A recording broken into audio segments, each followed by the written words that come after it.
A pedestrian is a person on foot or a person who uses a transport such as roller skates or a skateboard.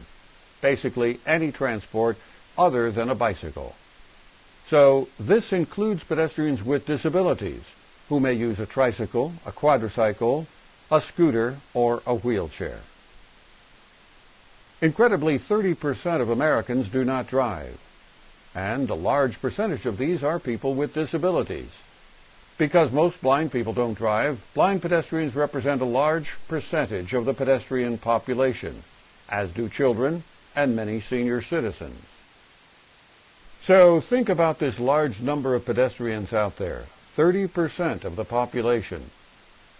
Now think about the 254 million registered passenger vehicles in America, the inadequate pedestrian infrastructure, and add in the growing number of distracted drivers, drunk drivers, and aggressive drivers, and you begin to understand just how dangerous being a pedestrian can be. So exactly how dangerous is it to be a pedestrian? Well, the National Highway Traffic Safety Administration reports that approximately 70,000 pedestrians are injured by motor vehicles each year. And that figure is believed to be largely underreported because it only includes injuries which occur in public roadways. Near misses, accidents occurring in parking lots and in driveways are not included. To take it a step further, in addition to those 70,000 injured pedestrians, some 5,000 pedestrians each year are killed by motor vehicles. To put these figures in clearer perspective, every 8 minutes a pedestrian is hit by a car, and every 2 hours a pedestrian is killed. And although we have no exact figures, a disproportionate number of these accident victims undoubtedly are people with disabilities. These mostly preventable tragedies are happening every day in every city, including ours.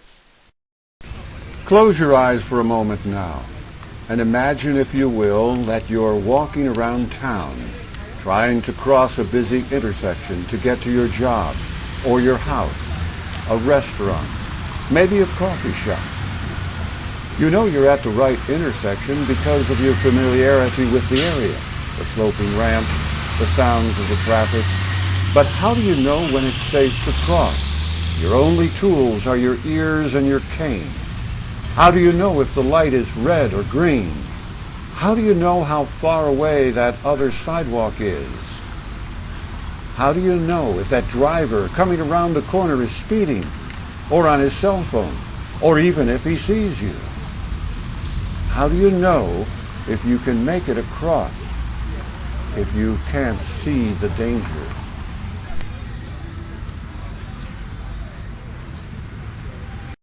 I take a walk of faith every time I step off that curb.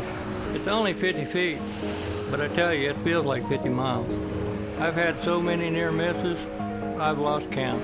The worst thing, well, a blind man right there in the crosswalk would know where to go. Be aware when you're behind the wheel. If you see someone with a white cane or guide dog at an intersection, stop and yield. It's the law. Remember, this cane is no match for this.